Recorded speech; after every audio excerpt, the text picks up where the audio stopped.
Vamos lá, galera! Voltamos. Agora nós vamos resolver questões sobre redes de computadores, tópico que está lá no seu edital, tópico muito importante aí para a nossa prova. Coloca lá, vamos começar. A primeira coisa que você tem que saber é que rede de computadores, né, é um conjunto de computadores interligados, né? Então você tem um conjunto de computadores interligados e esses computadores, eles têm qual o objetivo de estar interligados entre eles? Formar uma rede. Beleza, mas qual é o objetivo da rede?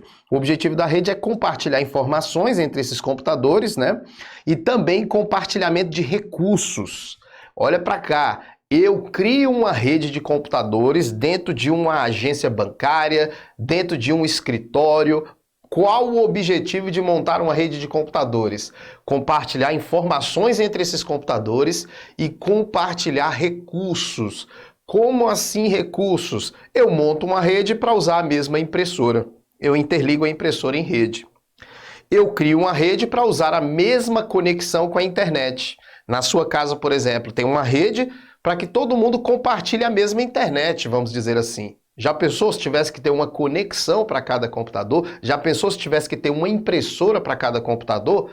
Então a rede de computador é útil. Não se imagina hoje uma empresa sem uma rede de computadores, tudo bem? Então a rede é isso. Agora, para interligar esses computadores em rede, existem alguns pontos fundamentais que vocês precisam saber. Por exemplo, a rede vai ser com cabo? A rede vai ser sem cabo? Né? Temos redes com cabo e temos redes sem fio, né? Então essa rede vai ser com cabo ou sem cabo? É a primeira coisa que você deve saber. E a segunda coisa é, quais são os componentes necessários para uma rede de computadores?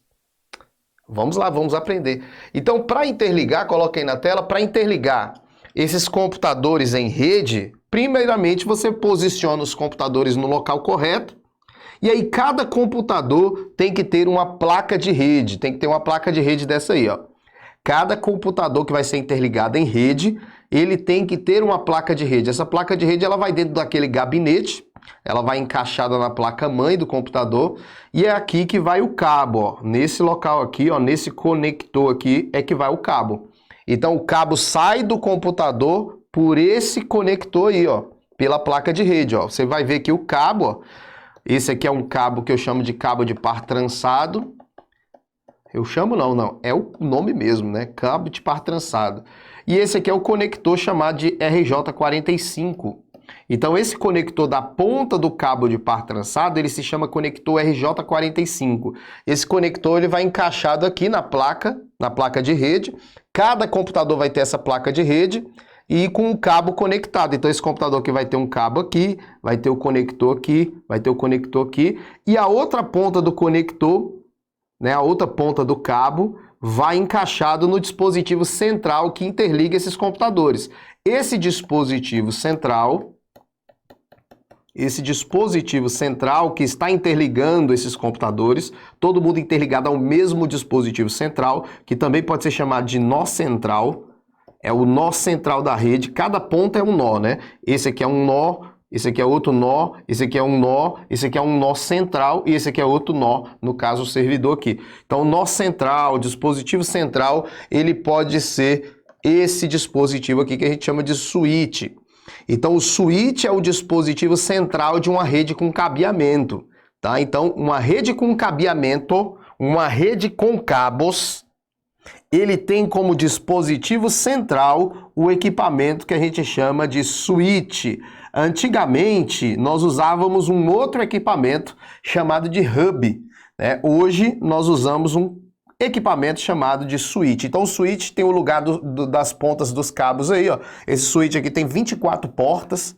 Tá vendo aqui, ó, 24 portas. Isso quer dizer que nós poderíamos interligar aí 24 computadores, cada um com a sua placa de rede, saindo um cabo de par trançado dessa placa de rede conectada diretamente no dispositivo central chamado de switch. Então é isso que é uma rede de computadores, tá bom? A primeira questão aqui, vamos lá? Vamos falar da primeira questão da Sesgran-Rio. Ele fala assim: uma empresa deseja permitir que seus colaboradores acessem vários de seus recursos de forma distribuída via rede. Então ele está falando que tem uma empresa que tem a distribuição de seus recursos de forma distribuída via rede. Então ele fala rede, sem, no entanto, permitir que outras pessoas estranhas à empresa tenham acesso a esse mesmo privilégio. Para isso, o departamento de suporte de TI da empresa deve providenciar o quê? Se a gente pegar aqui sobre tamanhos de rede, presta atenção, eu não vou responder a questão ainda, eu quero te dar algumas dicas aqui em cima da questão. Sempre que falar de tamanho de rede, você vai lembrar de LAN como rede local, você vai chamar também MAN, as redes metropolitanas. Não estamos respondendo a questão ainda, tá, gente? Isso aqui é para você já ir anotando no seu caderno. Metropolitanas e WAN, que são as redes de abrangência, vou botar aqui de grande abrangência. Esse WAN vem de wide, é de grande abrangência. Aqui, por exemplo, em rede local, nós podemos citar, por exemplo, um escritório de uma empresa. Um escritório de uma empresa é uma rede local dentro de um campus de uma faculdade, uma rede local dentro de um prédio. Vou botar aqui um exemplo dentro de um prédio, dentro de um andar de uma faculdade, dentro de uma agência bancária, isso aí é tudo rede local. Rede metropolitana, aí já é uma rede de tamanho de cidade, né? É quando você conecta uma cidade com outra, um bairro com outro, é uma rede que vai de um bairro com outro. Então imagine eu tendo uma agência bancária em um bairro e uma outra agência bancária em outro bairro. Eu ligo essas duas agências bancárias de bairro para bairro, gera uma rede metropolitana, tá? E a WAN é uma grande abrangência. Aqui a gente pode dizer que é uma rede de um país para outro, né? Uma rede de um país para outro ou uma rede de um estado para outro. Então, se eu tenho uma agência bancária aqui no Distrito Federal ligada a uma agência bancária, por exemplo, em Goiânia, aí já é uma rede WAN, porque é de um estado para outro, tá bom? Então, quando é de cidade para cidade, bairro para bairro, é MAN. Dentro de um prédio, dentro de um local, a gente chama de LAN. De um país para outro e de um estado para outro, a gente chama de WAN, tá? Então, tem que lembrar disso aqui na hora da sua prova.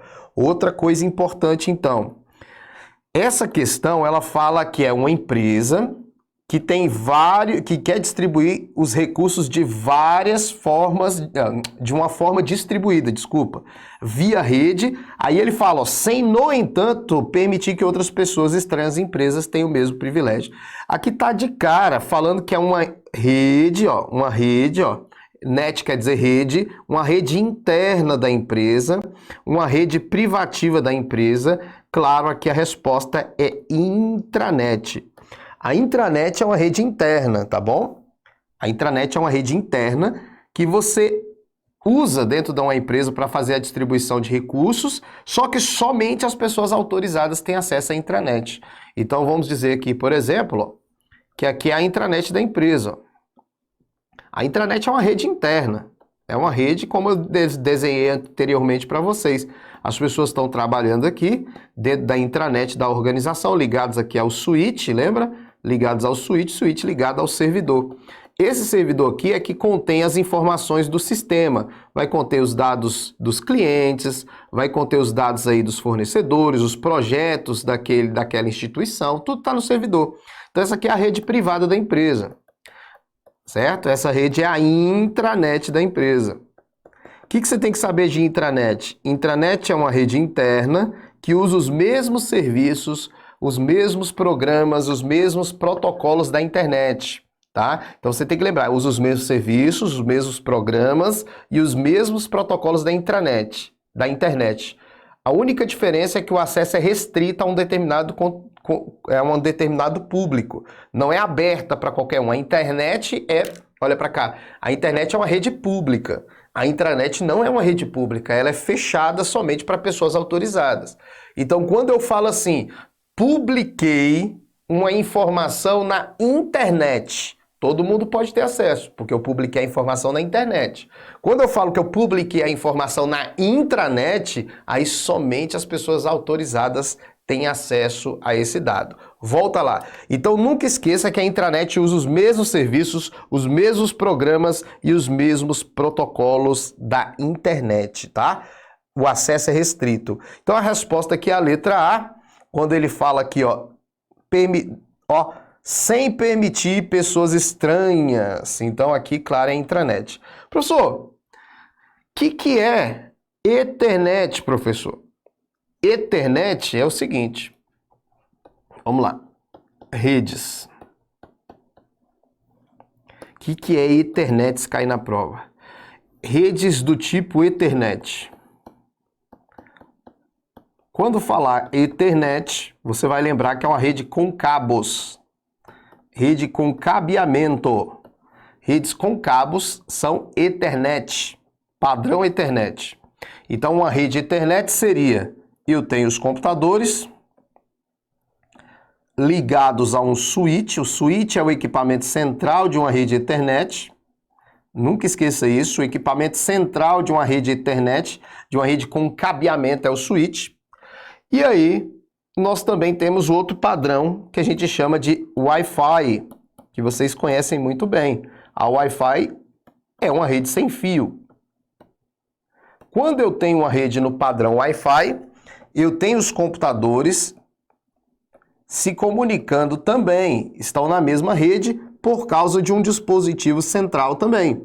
Só que esse dispositivo central, ele é chamado de access point. Ele gera uma frequência e quem estiver dentro dessa frequência, desse raio eletromagnético, vamos imaginar assim, dentro desse raio de radiofusão, né, de radiofrequência, esse equipamento do centro a gente chama de access point, também conhecido como ponto de acesso. Então, o que você tem que tirar agora da minha explicação aqui? Quando eu tenho uma rede Ethernet, nós estamos falando de uma rede com cabeamento, tá? Quando eu tenho uma rede Wi-Fi, eu estou falando de uma rede sem fio. Na rede com cabos, o switch é o equipamento central. Uma rede sem cabo, o access point, ou ponto de acesso, é o equipamento central. Tá? Então você tem que tomar cuidado sobre isso, tá bom? Vamos lá. Aqui, ó, tá um desenho de uma Wi-Fi, ó. E aí o ponto de acesso lá no meio, fazendo com que todos que estão no mesmo raio possam se comunicar, trocar informações. Beleza? Vamos lá, vamos lá. Questão número 2. A exploração da internet exige o uso de inúmeros protocolos, dentre os quais o protocolo FTP. Então olha para cá. Para que os computadores se comuniquem, troquem informações dentro de uma rede, existe o que a gente chama de protocolo. Protocolo é uma forma de se comunicar. Não adianta um computador tentar se comunicar com outro se eles não falam a mesma linguagem. Falar a mesma linguagem é falar o mesmo protocolo, a mesma regra de comunicação. Para cada tipo de conteúdo, para cada tipo de serviço, existe um protocolo para aquela finalidade, tá? Então nós temos protocolos de acesso à página da internet, nós temos protocolo para transferir arquivos dentro de uma rede, nós temos protocolos para acesso remoto, que é acesso à distância. Então nós temos inúmeros protocolos. Cada serviço tem o seu tipo de comunicação, tá? Tem o seu protocolo. Nessa questão ele coloca o protocolo FTP, coloca aí na tela. Protocolo FTP. FTP vem de File Transfer Protocol. File Transfer Protocol. Beleza? O que é File Transfer Protocol? File Transfer Protocol é protocolo de transferência de arquivo, tá? Protocolo de transferência de arquivo. Esse protocolo de transferência de arquivo, ele vai permitir você fazer upload, que é enviar arquivos, e fazer download, que é baixar o arquivo. Então vamos lá, eu estou aqui dentro da rede de computadores e quero transferir um arquivo para outro computador. Eu posso transferir pelo protocolo FTP. Eu tenho que falar o mesmo protocolo. Quando eu envio, é um upload. Quando eu trago do outro computador, aí é download. Download é você baixar, é trazer do servidor para o seu computador. E upload é você enviar do seu computador para o servidor. tá? A resposta aqui é muito simples. A resposta é a letra A. Tudo bem? Fazer a transferência de arquivos. Agora olha para cá. Toma muito cuidado, essa questão aqui foi fácil. Se você conhecesse o que é o protocolo FTP, você já matava a questão. Certinho? Agora você tem que tomar cuidado. O FTP ele não é um protocolo único de transferência. Aí você fala, como assim? Veja, existem outros protocolos que fazem transferência também. O FTP ele não é o único. O FTP ele é um protocolo específico para transferência de arquivo. Ele só faz isso, ele só faz transferência de arquivo. Ele só serve para isso. É um serviço próprio e exclusivo para transferência de arquivo. Porém, não é só por FTP que você faz transferência. Por exemplo, se você entrar no WhatsApp aí agora e me mandar uma mensagem pelo WhatsApp e falar, professor, tem como me mandar uma apostila? Eu te mando a apostila pelo WhatsApp. E o WhatsApp tem nada a ver com o FTP. Tem nada a ver com o FTP. Você pode transferir arquivos por e-mail também? Pode. Transferência de arquivo por e-mail também pode. Só que a transferência de arquivos por e-mail, quando você anexa lá, também não tem nada a ver com o FTP. Então o que eu quero que você mentalize agora? Se na prova falar assim, toda transferência de arquivo é considerada FTP, falso. FTP não é toda transferência. É um dos tipos de formas que a gente tem, uma das formas que a gente tem para transferir arquivo. Não é a única, tá? Então volta aí na tela, bota aí na tela. Por exemplo, vamos lá. Por exemplo, como é que funciona? Ó, quando você vai enviar um e-mail. Quando você vai enviar um e-mail, você instala um programa de correio eletrônico no seu computador. Vamos imaginar que você instalou o Outlook. O Outlook é um programa de correio eletrônico, é um programa cliente de correio eletrônico. Tudo bem? Então, quando você instala o Outlook, você tem a possibilidade de enviar e receber e-mail. Quando você instalar o Outlook no seu computador, ele vai perguntar para você o seguinte, quem é o seu servidor de e-mail? Na hora que você instalar o Outlook, ele vai perguntar quem é o seu servidor de e-mail. Aí se o seu e-mail for Gmail, por exemplo, você bota lá gmail.com. Se for o serviço da sua empresa, um e-mail da sua empresa, você vai ter que procurar lá com o pessoal da área técnica qual é o seu servidor de e-mail. Tudo bem? Então o que acontece? Você instalou o programa no seu computador, instalou o Outlook, ele te perguntou qual é o seu servidor de e-mail. Então você configurou lá o seu servidor de e-mail. Todo mundo que tem um e-mail tem que ter um servidor de e-mail. O servidor de e-mail é a empresa que trabalha, que você às vezes não percebe, mas ela trabalha por trás para você. O servidor de e-mail, ele tem qual função? Servidor de e-mail. Servidor de e-mail. A função dele é armazenar os e-mails que você envia e os e-mails que você recebe. É a sua caixa postal de correio eletrônico. Esse servidor fica ligado 24 horas, é a sua caixa postal. Quando você envia um e-mail, você está fazendo isso aqui, ó. Quando você envia um e-mail, você está enviando um e-mail para o seu servidor. Certo? E quando você recebe e-mail, você está pedindo para o seu servidor para receber o e-mail. Tá? Então, lembre-se, enviar e-mail eu me comunico com o servidor para enviar. Para receber e-mail eu me comunico com o servidor para receber. Tudo bem? E aí, nessa comunicação existe protocolo. Protocolo, toda comunicação vai ter um protocolo. No caso do envio do e-mail aqui, o protocolo é esse aqui, ó, SMTP. SMTP, na hora da prova, ele é um protocolo responsável pelo envio de e-mail. Ele tem as configurações necessárias para que você se comunique com o servidor de e-mail, para enviar os e-mails. Beleza? Agora, no recebimento, quando você abrir o Outlook, ele vai perguntar qual é o protocolo para recebimento que você quer usar para se comunicar com o servidor. Aí, para recebimento, você vai poder usar o IMAP e você vai poder usar o POP. Isso aqui é questão fácil de cair na prova. O IMAP e o POP, eles são protocolos de recebimento. Ele tem as configurações, ele tem as linguagens que já estão configuradas para que você possa receber o e-mail da maneira que você quer. Tá? Aí você fala, professor, mas se eu colocar IMAP é diferente de POP? IMAP é recebimento. POP também é recebimento, mas eles são diferentes, porque senão não teria os dois. A diferença está no seguinte. Quando você configura o POP aqui, ó, se você configurar o POP para receber e-mail, Aí vamos dizer que eu te enviei um e-mail. Te enviei um e-mail, o e-mail foi para sua caixa postal, tá aqui, ó. Eu te enviei um e-mail para o seu e-mail, caiu aqui, ó, no seu servidor. Aí eu falo para você, ó, eu te enviei um e-mail, olha lá o e-mail. Aí você pede, abre o Outlook para receber o e-mail. O Outlook se comunica com o servidor por POP.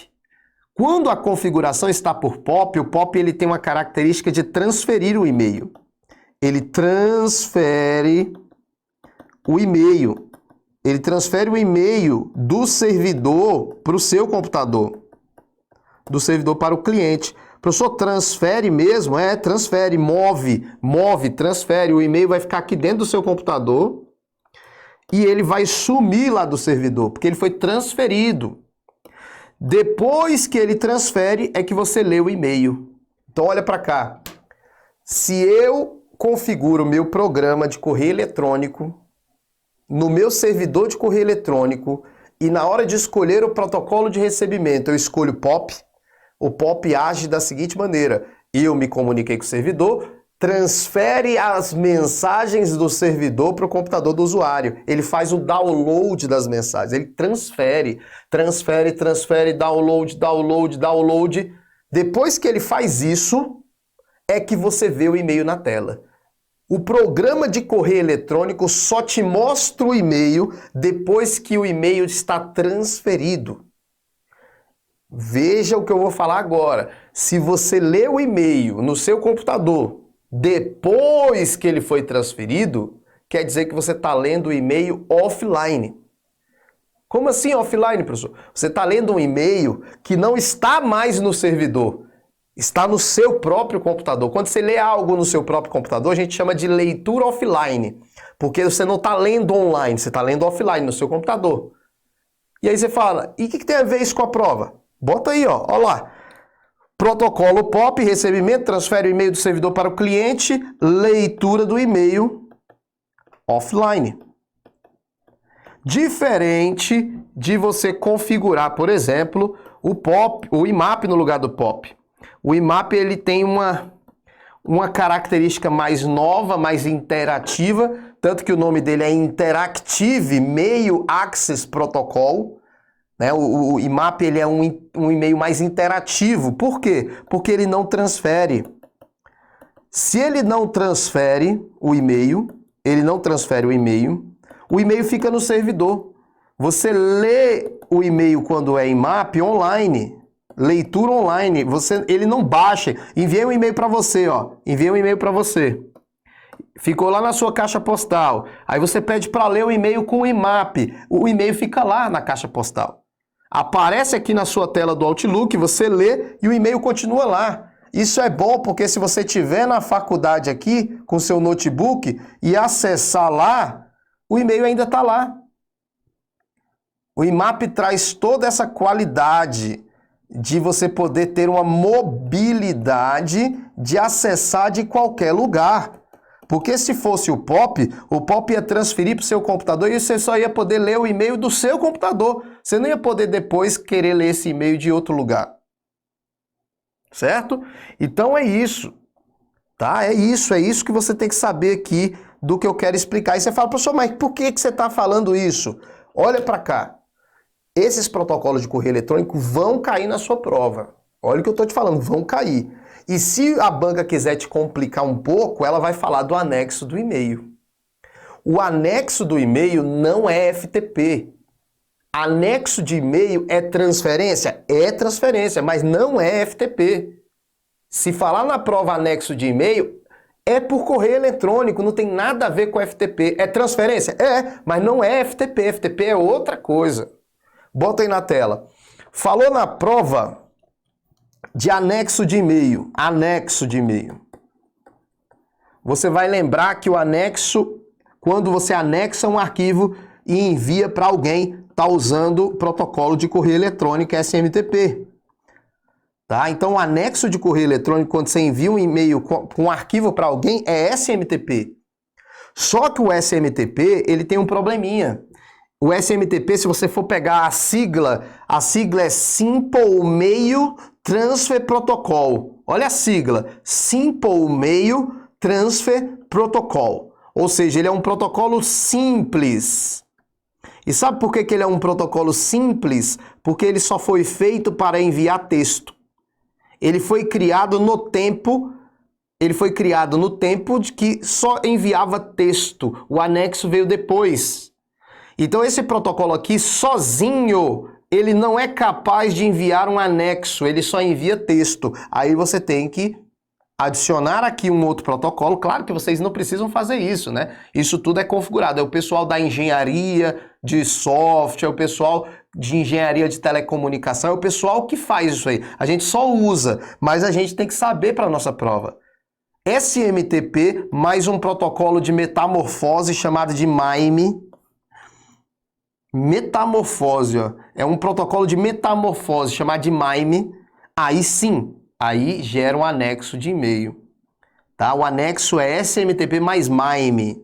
MIME é o protocolo que vai fazer a conversão de arquivos, a conversão de imagem em texto. É ele que converte em texto para poder ser enviado o anexo via SMTP. É um protocolo de metamorfose, de conversão de texto, de codificação de e-mail. Codificação, conversão, mata isso na hora da prova, beleza? Então vamos lá. Veja aqui, vamos aqui para a questão de número 3. Olha para cá. Olá, aluno, tudo bem? Espero que esteja gostando da nossa aula gratuita aqui no nosso canal do YouTube. Ela é apenas um trecho do nosso curso completo online, o nosso melhor preparatório para o concurso do Banco do Nordeste. Antes de a gente continuar a aula, porque depois desse trechinho aqui você vai voltar para a nossa aula para ter um super conteúdo, eu quero te mostrar algumas ferramentas que fazem parte do nosso curso e depois você decide se você quer fazer esse preparatório com a gente. É um preparatório muito legal, muito completo, bons professores, os melhores que eu já vi nas carreiras bancárias. E pode ter certeza, a ferramenta vai te impactar de um jeito que você vai falar, opa, esse curso vai fazer a diferença na minha preparação. E o preço, pelo amor de Deus, o preço é muito em conta e eu vou mostrar para você. Na verdade, eu nem posso dizer que é um preço, é um investimento que você vai fazer. Mas vamos olhar aqui. Então, além das nossas videoaulas serem focadas, viu gente, na banca Sesgra Rio, que já foi escolhida aí para aplicar a prova do Banco do Nordeste, eu quero te mostrar aqui que quando você adquire nosso curso, você já cai aqui no planejamento que a gente chama de Jornada BNB. Esse planejamento de estudos aqui online, ele já te diz o que você tem que fazer em todos os dias aqui na primeira meta, por exemplo, da semana 1. Depois vai vir semana 2, semana 3 e assim por diante. É um cronograma online para você não perder tempo fazendo o seu cronograma e até mesmo você estudar no tempo que você necessita mesmo para ser aprovado no Banco do Nordeste. Se você estudar 1h30 por dia, já vai fazer muita diferença na sua nota. 1h30 é suficiente para você realmente ter uma boa nota. Aqui, ó, está mostrando o cronograma. Ó, você tem que assistir essa primeira aula, depois essa, e olha que legal. Na primeira semana, você tem informática, conhecimentos bancários e já língua portuguesa, tudo junto, porque são as principais matérias, né? E aí você já vê aqui que é focado na Sesgra Rio, ó, exercício da Sesgra Rio. A cada bloco, ó, tem o bloco de Linux, aqui embaixo já tem os exercícios de Linux, tem o bloco de Sistema Financeiro Nacional, já tem os exercícios do Sistema Financeiro Nacional. E sabe o que é legal? Você não vai precisar ficar se preocupando em fazer simulados em outro lugar. Aqui a cada bloco, ó, a cada período aqui você vai ter um simulado de informática, 10 questões sobre esse assunto e ele só vai deixar você passar se você acertar pelo menos 5 questões para a gente saber que você realmente está aproveitando. É um cronograma de estudo muito bacana, os materiais de apoio ficam aqui do lado, livro digital que você pode utilizar e o muito importante nisso tudo é que com esse sistema que você está vendo, você só tem que sentar e estudar. Você não tem que planejar, a gente já planejou a sua preparação com esse cronograma online. O material é muito bacana, o livro digital, que se você quiser complementar seus estudos, vão estar aqui também. E olha só, você não vai precisar entrar no site de questões para separar as questões. A gente separa no nível que você precisa, para você não perder tempo escolhendo questões que não tem nada a ver, questões de um nível muito alto ou muito baixo. tem que resolver questões no nível certo. E o professor aqui separa para vocês, além dessas questões que nós resolvemos durante a aula, tem um mapa de questões com questões separadas e gabaritadas por assunto para você. E aí você deve estar pensando, professor, com essa grande qualidade de ferramenta, com essa grande qualidade de professores, porque eu já conheço muitos professores aqui do Estúdio Aulas, é muito caro esse curso, né? Não é muito caro. Na descrição desse vídeo eu deixei um link que te dá um descontaço mesmo. Quando sai o edital, você já sabe que fica caro. Então, corre aqui, vai estar bem barato o nosso curso. Você vai clicar e você vai se espantar com o preço que eu estou fazendo aqui para você. Beleza? Então vamos voltar para a aula? Já falei, mostrei para você como é que funciona. Vamos voltar para a nossa aula. Não esquece, ó, basta só clicar. Olha lá, eu vou clicar aqui e vou assistir. E aí ele vai me mostrar o vídeo, eu vou assistir o vídeo e quando eu voltar já vai estar marcada a primeira tarefinha que eu fiz aqui. E aqui do lado, ó, o progresso geral. Não tem como você não estudar dentro do tempo que a gente tem que estudar para ser aprovado. Então, vai lá para a aula agora. Você continua aqui assistindo as melhores aulas no canal do YouTube. Vai lá, arrocha! Fala galera, beleza? Professor Daniel Lima mais uma vez com vocês, resolvendo questões de pontuação da banca Sesgran Rio. Vamos para a questão direto, joga na tela por favor. E a questão que nós temos aqui é a questão número 15, que vai cobrar a vírgula. Olha só, questão número 15 diz o seguinte: a vírgula foi plenamente empregada de acordo com as exigências da norma padrão da língua portuguesa em... vírgula, vamos ver se você sabe aqui, ó.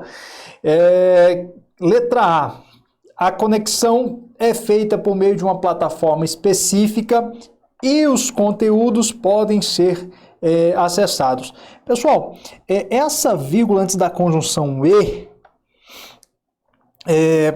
pode ser usada, né? Pode ser usada, mas quando eu falo assim, ó, e os conteúdos podem ser acessados, quem é que podem ser acessados? Os conteúdos. Esta outra vírgula estaria inadequada. Aqui, o que as regras gramaticais nos dizem sobre o emprego da vírgula junto à conjunção e? Nós sabemos que a conjunção e é uma chamada conjunção aditiva. Fique atento a essa vírgula ao lado da conjunção e, porque ela não é comum. O que as gramáticas nos dizem? Que eu posso, separar, utilizar uma vírgula antes da conjunção aditiva e, quando, se eu tenho conjunção aditiva, daqui eu tenho uma oração coordenada e do outro lado eu tenho uma oração coordenada. Quando os sujeitos da primeira oração for diferente da segunda oração. Então, eu tenho a coordenação é feita por meio de uma plataforma específica. O que é feito por meio de plataforma específica? A conexão, né? E os conteúdos, aqui os conteúdos é outro sujeito, um sujeito distinto, diferente, não é a conexão. Os conteúdos, então, sujeitos diferentes, a vírgula está bem empregada. Entretanto, na segunda oração, iniciada aqui pela conjunção e, ó, os conteúdos podem ser acessados. Quem é que podem ser acessados? Os conteúdos. Então, os conteúdos funcionam como sujeito e não poderia ter essa segunda vírgula depois de os conteúdos. Beleza? Por isso que não é a letra A. Letra B. Vamos dar uma letra B. Da número 15. O mercado brasileiro de automóveis ainda é muito grande. Olha só, gente, o que é muito grande? O mercado. O mercado sujeito é verbo. Eu não poderia ter essa vírgula separando o sujeito do verbo, então eu paro por aí, tá? Apesar de essa vírgula aqui estar adequada, tá? Essa vírgula aqui está adequada. Por quê? Aqui esse porém é uma conjunção adversativa, é oração coordenada sindética adversativa. E eu tenho uma vírgula antes dessa conjunção, tá? Antes da conjunção adversativa. A segunda vírgula está adequada, mas a primeira vírgula separa o sujeito do verbo e eu não posso, já vimos isso lá no primeiro bloco. Letra C. Depois de checarem as telas dos computadores e celulares, as notícias estarão disponíveis em voos internacionais. Então, olha só. depois de chegarem, né? Depois de chegarem às telas dos computadores celulares, as notícias estarão disponíveis. Aqui eu tenho uma oração adverbial antes da oração principal, e essa vírgula aqui é uma vírgula obrigatória, ela está bem empregada, tá? Aqui dá uma ideia de tempo, ela está bem empregada. Então, aparentemente o gabarito é a letra C, aparentemente, tá? Letra D, os últimos dados mostram que os últimos dados mostram isso. Isso daqui é uma conjunção condicional, é uma conjunção integrante, perdão, uma conjunção integrante. E eu sei que eu não posso ter uma vírgula separando uma oração subordinada substantiva. Ó, quem mostra, mostra algo. Quem mostra, mostra algo. É um verbo transitivo direto. Isso daqui seria um objeto direto, seria um complemento direto. Mas como tem verbo, estamos diante de uma oração subordinada, substantiva, objetiva, direta, ok? Não precisa chegar a esse nível de detalhe, mas eu sei que eu não posso ter uma vírgula separando a oração subordinada substantiva da oração principal. Por isso que não é a letra D. E na letra E, para a gente confirmar o gabarito, pode ser que haja uma grande procura de carros importados, mas as montadoras vão fazer os cálculos e ver se a importação vale a pena. Quem vê algo. Eu não poderia ter essa vírgula aqui, apesar de essa vírgula estar adequada, né? Mas conjunção adversativa, assim como porém, a primeira vírgula adequada, a segunda vírgula errada, né? Quem vê algo, verbo complemento, não poderia ter essa última vírgula. Confirmado, então, gabarito, letra C, é o gabarito da número 15. Tudo bem? Tranquilo? Número 16, vamos para o número 16, vamos lá. No trecho, deixa eu destacar o trecho aqui, vamos lá. Vetores de doenças, como o barbeiro, doença de Chagas, o mosquito palha, leishmaniose, e o mosquito prego, malária. Aí segue o texto, né? Os parênteses, olha a questão sobre parênteses, foram utilizados com o objetivo de quê? Pessoal, por que eu tenho esses parênteses aqui? Olha só. Barbeiro, doença de Chagas. Mosquito palha, leishmaniose. Mosquito prego, malária. São as doenças transmitidas, né, por esses bichos daqui. Ó. O barbeiro transmite doença de Chagas, mosquito palha, leishmaniose e mosquito prego, malária. Então, para que foram utilizados esses parênteses? Vamos uma por uma que dá para a gente resolver aqui. Olha só. Acrescentar uma informação relacionada ao termo anterior? Parece que sim, né? Então, olha só, o termo anterior, barbeiro. O que o barbeiro passa? Doença de Chagas. O que o mosquito palha transmite, né? Leishmaniose. O que o mosquito prego transmite? Malária. Aparentemente, letra A. Expressar a opinião do autor? Não. Letra C. Inserir um sinônimo? Também não. Letra D. Introduzir uma crítica? Não. E letra E. Provocar a reflexão do leitor sobre o termo científico? Não.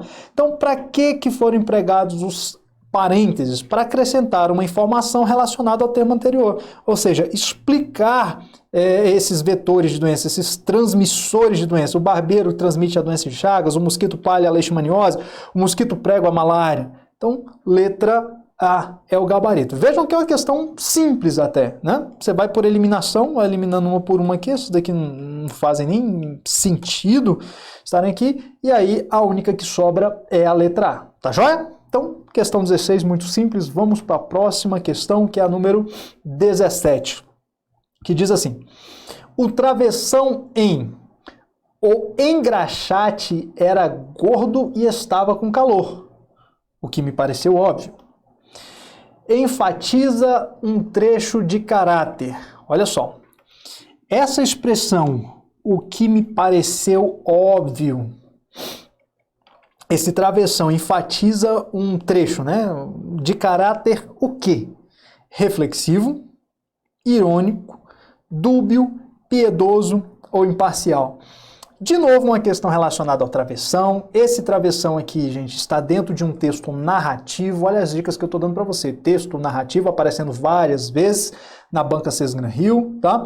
Não temos o texto inteiro, mas eu afirmo para você que o que me pareceu óbvio não é irônico, não é dúbio, não é piedoso e não é imparcial, tá? A letra A é o gabarito, é de reflexivo, ele traz uma informação a mais, né? Isso daqui é um recurso em que o autor ele entra no texto e deixa a sua opinião. O engraxate era gordo e estava com calor, que me pareceu óbvio. Ou seja, no texto, né, estar com calor relacionado a gordo, para ele é óbvio, tá? De novo, gente, é no texto.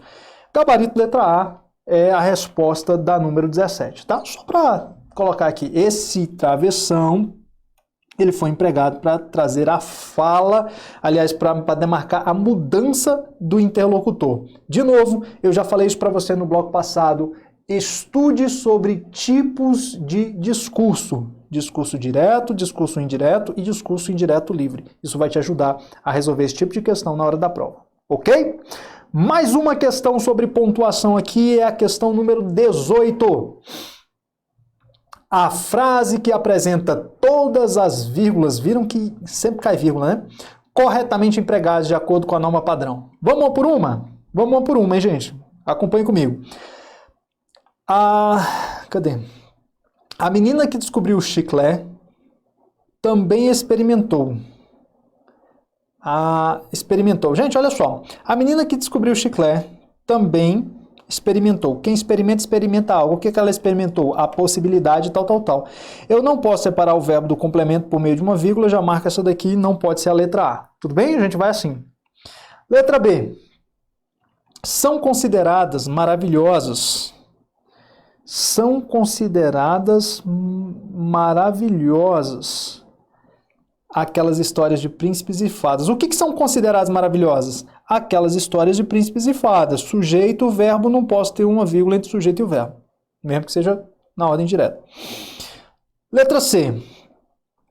Aproveitou a textura, o sabor docinho do chiclete. Quem aproveita, aproveita algo. Aproveitou o quê? Quem aproveita, aproveita algo. Verbo transitivo direto, textura, objeto direto.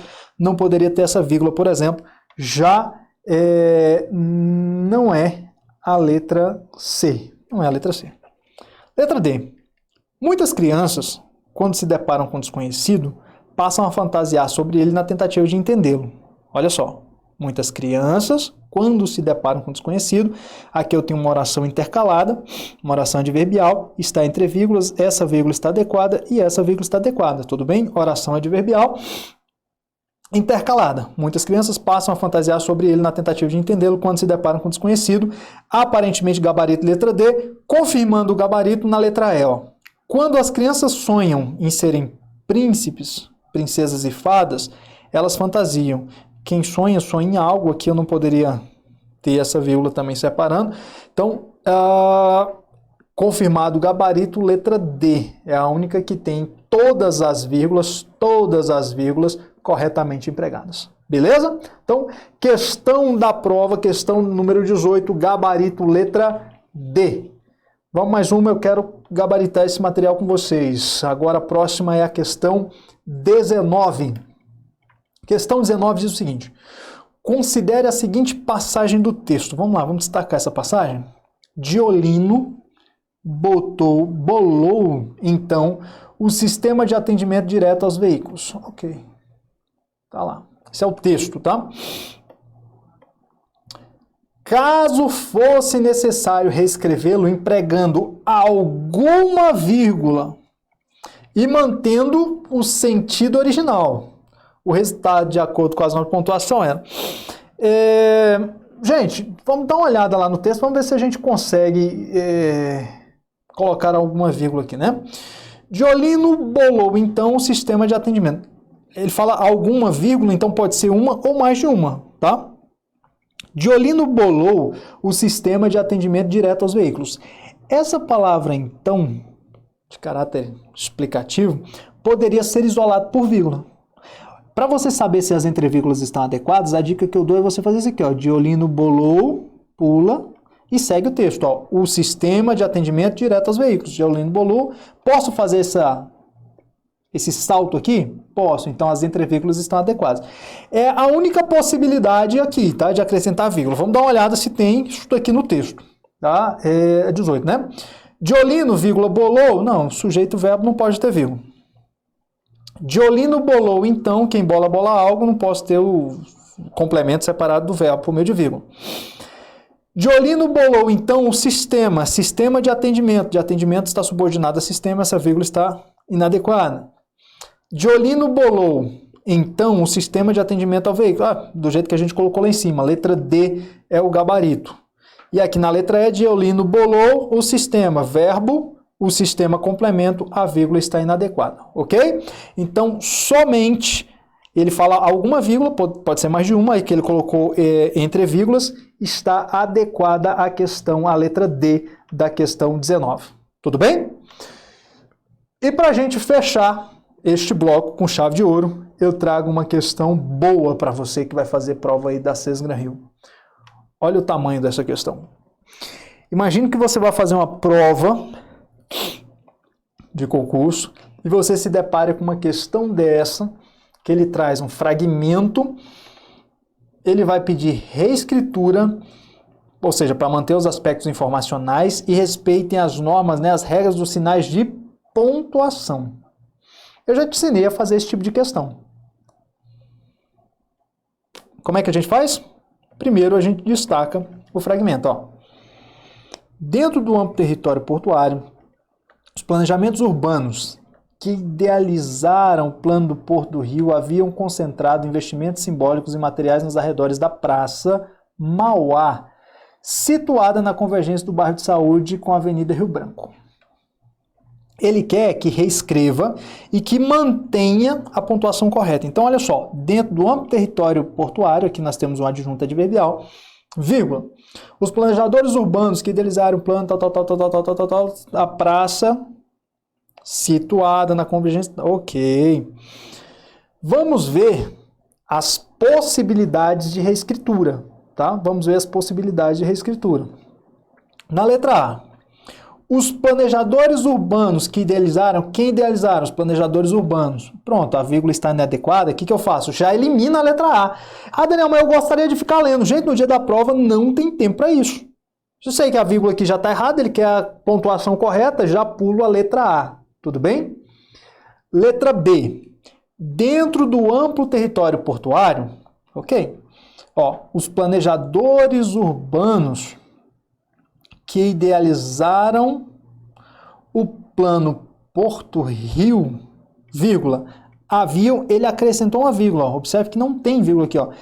Os planejadores urbanos tinham concentrado investimentos, então tem um sujeito do verbo. Ah, Daniel, mas o verbo haver não é um verbo impessoal? Gente, se o verbo haver for impessoal, ele não aparece no plural. Tá? Então, se ele apareceu no plural é porque ele não é impessoal. Então, tem um sujeito de um lado, o verbo do outro. Essa vírgula está inadequada. Não é a letra B, nem continuo. Tá? Sempre olhe para cima, sempre olhe para aquilo que ele te deu. E veja se as pontuações, se ele só inverteu a ordem e se as pontuações permanecem as mesmas. Ok? Vamos lá, olha só. Os planejadores urbanos, na letra C, né? Os planejadores urbanos que idealizaram dentro do amplo território portuário, ok, então essa vírgula aqui está ok. Dentro do amplo território portuário, adjunto ok. O plano Porto do Rio, haviam concentrado o quê? Investimentos. Essa vírgula aqui, ó, está inadequada. Né? Observe que não tem lá e esses investimentos foram concentrados. Quem concentra, concentra algo. Não posso separar esse complemento aqui do verbo. Ok? Não é a letra C. Letra D. Os planejadores urbanos que idealizaram dentro do amplo território portuário, ok, o plano do Porto do Rio haviam concentrados investimentos simbólicos e materiais nos arredores da Praça Mauá. Praça essa situada na convergência, Eles só inverteram as ordens, mantiveram aqui os sinais de pontuação. Gabarito aparente é a letra D. Vejam isso, gente. Olha, eles só inverteram a ordem e mantiveram os mesmos sinais de pontuação lá. E para a gente confirmar, vamos para a letra E. Dentro do amplo território portuário, gente, o que é amplo? Território portuário. Não pode ter essas vírgulas aqui não, tá? Né? Aliás, essa vírgula aqui até pode dizer assim, dentro do amplo território portuário, vírgula. Aqui está certo, aqui está errado. Então, gabarito confirmado é a letra D de Daniel, certo? Vem para mim aqui, tranquilo, resolvemos mais algumas questões sobre pontuação. Essa última questão é a questão mais extensa, mas eu já te ensinei a fazer esse tipo de questão. Eu pego o fragmento que ele me dá, destaco, vejo vírgula por vírgula. Ó, Daniel, eu não sei por que tem aquelas vírgulas, mas a banca, quando ela te dá um fragmento, aquele fragmento já está adequado, a pontuação está adequada. Ele fala assim, eu quero que a reescritura mantenha o sinal de pontuação adequada. Para esse tipo de banca, tá, gente? Para a banca que você vai fazer, banca Sesgran Rio, o que ela faz? Inverte as ordens. Se ela inverteu a ordem dos elementos e manteve os sinais de pontuação, ok. Ela não vai inserir, se ela inseriu está errado, e se ela omitiu, retirou também está errado. Nós já fizemos mais de uma questão desse tipo aqui e vemos que fazendo assim você não vai errar no dia da prova, tá bom? Faça isso, compare com a de cima, vá uma por uma que você acerta. É uma questão extensa, é uma questão que gasta um pouquinho de tempo, mas que vale a pena você perder um pouquinho mais de tempo e resolver a questão que você sai na frente do seu concorrente, ok? Vamos finalizar esse bloco por aqui, a gente encerra o assunto pontuação. Se você ainda ficou com dúvida em alguma coisa, se quer resolver mais questões, depois você pode voltar e assistir a essas aulas quantas vezes você quiser para você ficar fera e gabaritar pontuação na sua prova de concurso, ok?